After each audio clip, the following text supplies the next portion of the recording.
एक तरफ हम ईरान अमेरिका वाला मामला तो देख ही रहे हैं, लेकिन इसके साथ साथ एक और नया महाज गर्म हो रहा है, हुसी बागी और साथ साथ सऊदी अरब का मामला। फिर वहां पर पहले हुसियों की तरफ से अटैक किए जाते हैं, फिर उसके बाद हम देखते हैं कि उनकी सऊदी जो ऑयल फैसिलिटीज है उनको भी निशाना बनाया जाता है। फिर पाकिस्तान और सऊदी अरब के दरमियान गुफ्तगू होती है सारे मामले पर, रेड सी को लेकर डिस्कशन होती है, गल्फ सी को लेकर डिस्कशन होती है। अब सिलसिला ये बन रहा है कि ईरान की, जिस तरह से सर बात कर रहे थे कि बैकिंग है, लेकिन ईरान ने सारे मामले को कह दिया कि भाई हमारा कोई लेना देना नहीं है इसमें, ये इनका आपसी मसला है। तो कैसे देख रही हैं आप इस सिचुएशन को होते हुए? बहुत शुक्रिया। बेसिकली अब जो डिवीजन और फ्रैक्शन हमें नज़र आ रही है वो ना सिर्फ विद इन ईरान बल्कि ईरान के अपने जो उसके हामी है या उसके जो प्रॉक्सीज है उनके साथ भी हमें फ्रैक्शन देखने को मिल रही है। और ये जो हम रेड सी की बात करते हैं तो ये भी उतना ही इम्पॉर्टेंट है, बाब अल मंदब, जहाँ से ऑलमोस्ट कोई 10 मिलियन बैरल पर डे की डाइवर्जन हो रही है ऑयल की वहाँ से, जो कि बहुत बड़ा सेटबैक है इंटरनेशनल सिक्योरिटी के लिए, एनर्जी सिक्योरिटी के लिए भी। और वहाँ पर क्योंकि हौतीस जो है उनके पास लो कॉस्ट की हाई प्रिसीजन जो ड्रोन कैपेबिलिटी है वो मौजूद है, तो वो टैकल करना भी मुश्किल हो रहा है। लेकिन हमें साथ ये भी अंडरस्टैंड करना है कि सऊदीया की जो पाकिस्तान के साथ एक वो जो डील साइन हुई है, दैट इज मिलिट्री कॉपरेशन, वो भी इम्पॉर्टेंट है। और मेरा ख्याल है कि ना सिर्फ वो बल्कि पाकिस्तान का जो एक स्ट्रक्चर बन रहा है ना कि एक सिक्योरिटी प्रोवाइडर का in the whole West Asia, वो भी बहुत इंटरेस्टिंग है इस सिनेरियो में, जो कुवैत के साथ जो आज डेवलपमेंट हुई है वो भी। और उसकी वजह से भी शायद ईरान आहिस्ता आहिस्ता अपनी जो प्रॉक्सीज है उनसे पीछे हटा, बिकॉज ऑब्वियसली आप अपने नेबरहुड में मुझे प्लीज क्लियर कीजिएगा, थोड़ी सी कंफ्यूजन का शिकार हुई हूं मैं। आप क्या कह रही हैं? क्या यह जो ईरान की बैकिंग हुआ करती थी हुसियों को, वो कंट्रोल इस वक्त ईरान ने छोड़ दिया है, ईरान से खो गया है, या फिर आप ये कह रही हैं कि इस वक्त हुसियों ने इनकार कर दिया ईरान की बात मानने से? वेल देखिए, फ्रैक्शन तो प्रोड्यूस हो रही है बोथ साइड से। देखिए, ईरान भी रिलेक्टेंट कहीं ना कहीं तो होगा।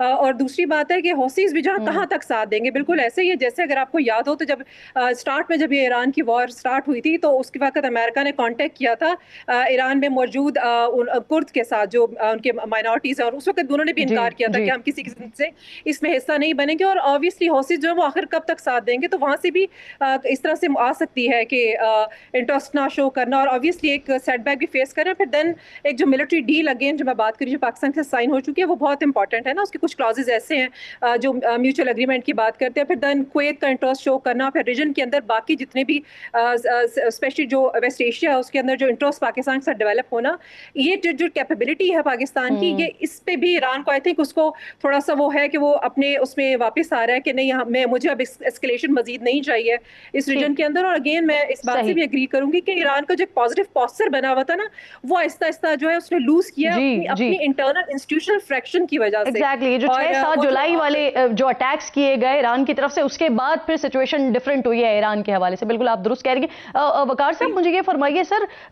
आपने खुद यूक्रेन का भी तस्करा भी छेड़ा, तो यूक्रेन ने कैस्पियन सी में एक जहाज को निशाना बनाया और यूक्रेन का मौकफ ये है कि ये रूस से हथियार लेकर जा रहा था ईरान, जबकि ईरान का कहना यह है कि क्योंकि वो कमर्शियल जहाज था उसके ऊपर अटैक किया गया है तो हम अपना हक महफूज रखते हैं जवाब देने का। तो अब आपको क्या यहां पर भी फिर टेंशन नजर आ रही है, यहां पर भी मामला आगे बढ़ते हुए नजर आ रहा है?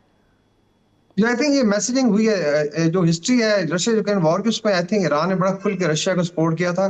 सुना है थाउजेंड्स ऑफ शाहिद ड्रोन जब जरूरत थी गए थे वहां पे, और एट टाइम्स एडवाइजर्स भी आते जाते रहते हैं। फिर जो वागनर ग्रुप है, it had been coming to Iran, और ये भी, और आप कह लें कि एक अंडरस्टैंडिंग है मिलिट्री की। अभी जो जो आई थिंक ये अटैक हुआ है कैस्पियन, ये एक मैसेज है, and most probably it is not from Ukraine.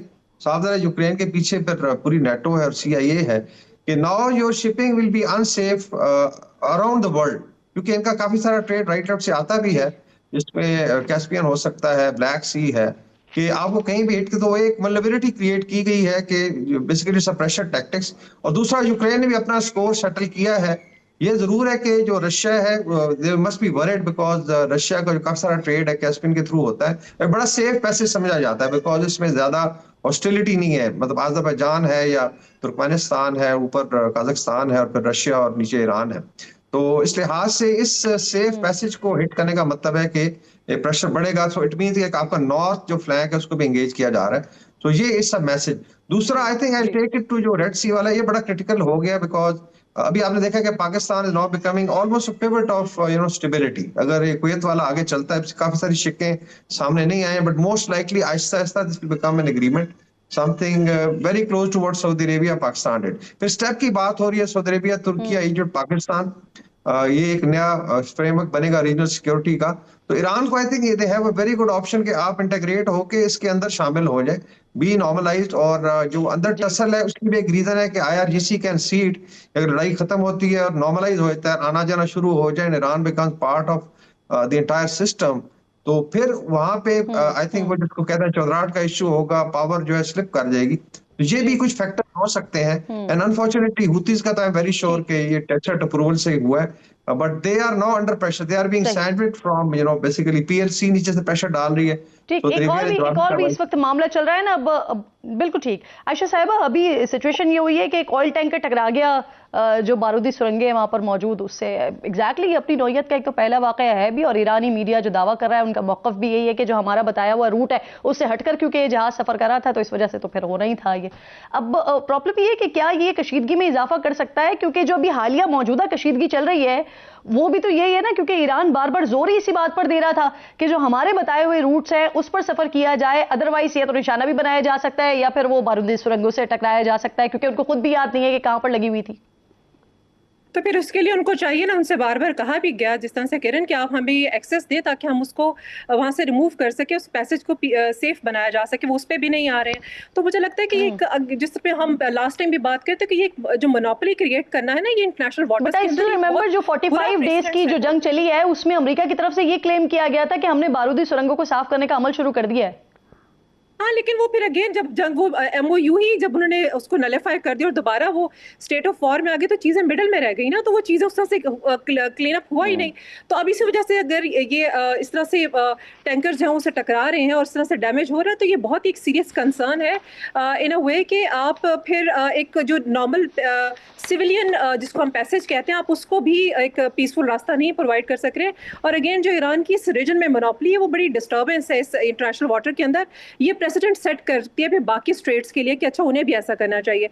उसमें फिर हम देखते हैं कि जितनी भी हमारे पास वेस्ट एशिया में जितनी भी जो कंट्रीज है जीसीसी मेंबर्स, वो कोशिश ये करें कि कोई ऑल्टरनेटिव रूट लेकर जा सके अफ्रीका के थ्रू, जिसको में ऑलमोस्ट डेज भी ज्यादा बढ़ते हैं और फिर उसकी कॉस्ट भी ज्यादा बढ़ रही है। लेकिन अभी क्या किया जाए, अगर आपने सेफ पैसेज रास्ता इख्तियार करना है और फिर उसके बाद एनर्जी रिन्यूएबल पे जाने की सब बात करते हैं, तो इवेंचुअली वो कहेंगे कि हमें कोई और रास्ता लेकर आए, क्योंकि इसमें किरण बात अच्छा वकार साहब कि न्यू नॉर्मल बना दिया है इन्होंने इसको।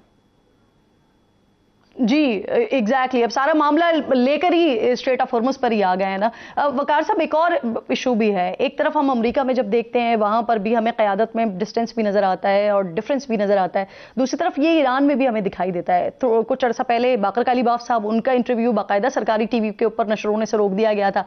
अब यही सेम एपिसोड रिपीट हुई है सदर के साथ, उनकी तकरीर का स्पेसिफिक हिस्सा उसको एडिट कर दिया गया, कट कर दिया गया और उसके बाद वो ऑन एयर किया गया और बाकायदा हुकूमत ने इस बात पर एहतजाज भी किया है।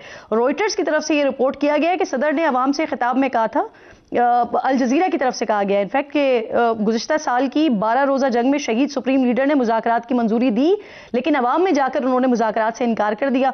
तो सर ये वो स्पेसिफिक हिस्सा है जिसे तकरीर में से निकाल दिया गया। तो क्या कहते हैं आप, ये जो हार्डलाइनर्स हैं, प्रोग्रेसिव हैं, इनके दरमियान जो चप्पलिश है वो पहले भी हम सुनते रहे हैं, पहले भी हमेशा होती रही है, लेकिन वो इस तरह से मंजर आम पर नहीं आती थी, लेकिन अब बड़ा खुल कर आ रही है मंजर आम पर।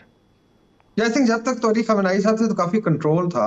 अभी जो आईआरजीसी का मेरा एक और भी पॉइंट है कि जो आपकी असैसिनेशंस हुई हैं इजराइल ने की, देखिए इस्माइल हनैया से आप उससे पीछे nuclear scientist, IRGC looks after the entire security, intelligence भी उनके पास है, सबसे बेस्ट मिलिट्री हार्डवेयर। तो इसका मतलब है कि इनके रैंक्स में भी देयर इज अ प्रॉब्लम। अब ये नहीं हो सकता, मैं तो कहता हूँ एट टाइम उनके कुछ ट्रिगर्स पे तो शायद मोसाद के एजेंट बैठे हुए हैं जो सीन है, जो असैसिनेशन हुई है। तो एक तो ये फैक्टर है कि दे आर पेनिट्रेटेड, दूसरा है जो इशू है पॉलिटिकल और लेट्स से मिलिट्री में डिवाइड। अभी आर्मी एयरफोर्स नेवी उनकी अलग है, तो आईआरजीसी बेसिकली और काफी तादाद है, फिर बसीज को मिलाए तो ये 60-70 लाख बंदा बनता है। दैट्स हाउ दे कंट्रोल कि इनको अभी I think they must realise कि जो पॉलिटिकल लीडरशिप बातचीत करती है एज अ स्टेट, चाहे पेज़ेशकियान साहब हैं, चाहे कलीबॉफ साहब हैं, वजीर खारजा है, और सुने वहां पे आई थिंक उनके अंडे शंडे भी मारे गए थे। This is very very unfortunate कि आप इतना सबड्यू कर दें पॉलिटिकल लीडरशिप को कि फिर कौन बिलीव करेगा। तो इसका मतलब है कि जो पास स्ट्रक्चर है उसके अंदर काफी सारे गैप्स हैं, उसके अंदर घुसपैठियां I would say, they have to look into it.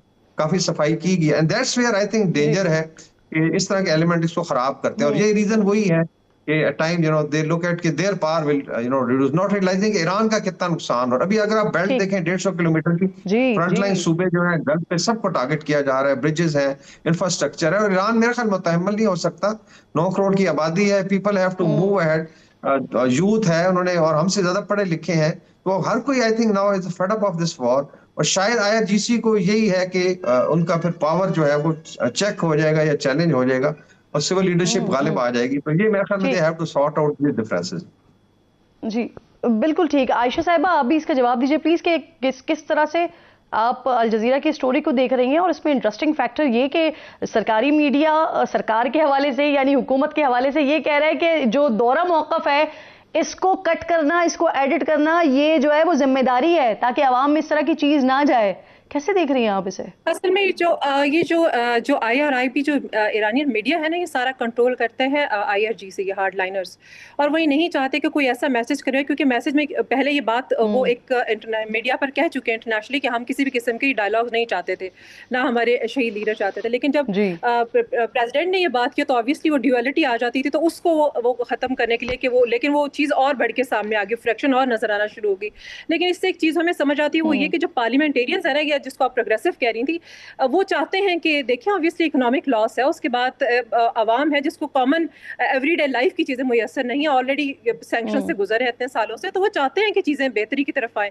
लेकिन अगर हार्ड लाइनर जो मैसेज कन्वे करते हैं कि हमने बदला लेना है, या वही मैसेज कन्वे करते हैं कि हमने कभी भी टॉक्स पे नहीं जाना, ये बड़ी रिजिड है और स्टेट मीडिया वो कंट्रोल करे, और जिस तरह से वो एडिट की जा रही है स्पीचेस, इसका मतलब ये है कि भाई जो पार्लियामेंटेरियंस हैं, जो उनके पास वो नहीं है, लेवरेज इतनी ज़्यादा नहीं है, और वो उनके पास इतनी पावर भी नहीं है, और मुझे फ्यूचर में भी कभी ये नजर नहीं आती है अनटिल अनलेस कि कोई बहुत ज़्यादा इंटरनल जो है वो कू सामने है, जैसे हमने देखा कि दिसंबर में भी प्रोटेस्ट पब्लिक कितना था। बहुत बहुत शुक्रिया आपका आयशा साहिबा, वकार साहब, आप दोनों मोअज़्ज़ज़ मेहमान प्रोग्राम में मेरे साथ